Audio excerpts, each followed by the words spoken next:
Welcome to another episode of God Speaks. I'm Reagan and I am divinely guided. Today's episode is on warning signs in a supernatural communication I received through channeled messaging, as referred to in the prophecies of the Bible.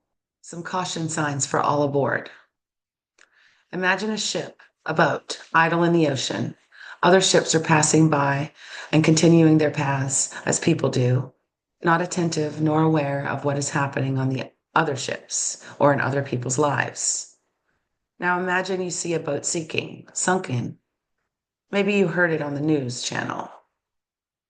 However, you recognize this ship from your travels and become aware of the occurrence believed to have taken place shockingly close to the time that you saw it in the water.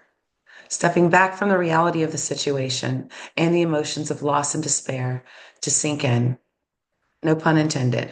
The moment of realization comes into awareness here and now. I want to anchor in the analogy for you. You've seen the Titanic, right? There's a window, a period of time between the damaging events of the sinking of the ship. The taking on water phase, it's called, in other words. In other words, it's the period beginning at the iceberg hit to the inevitable sinking of the ship.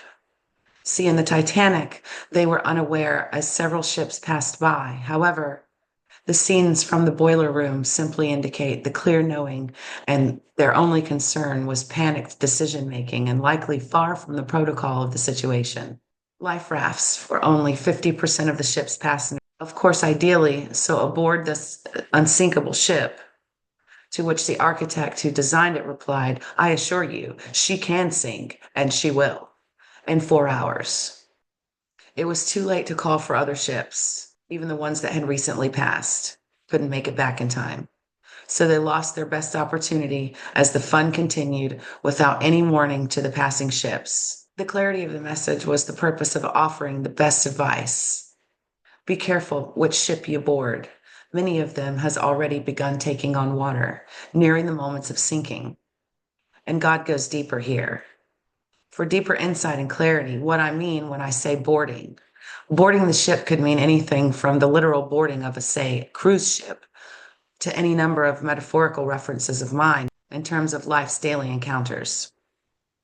In particular, our friend groups or ways of abusing authority at work for personal gain at the rescue of a coworker, knowingly illegal or unacceptable behavior, yet thinking you won't get caught because we do it all the time and we get away with it.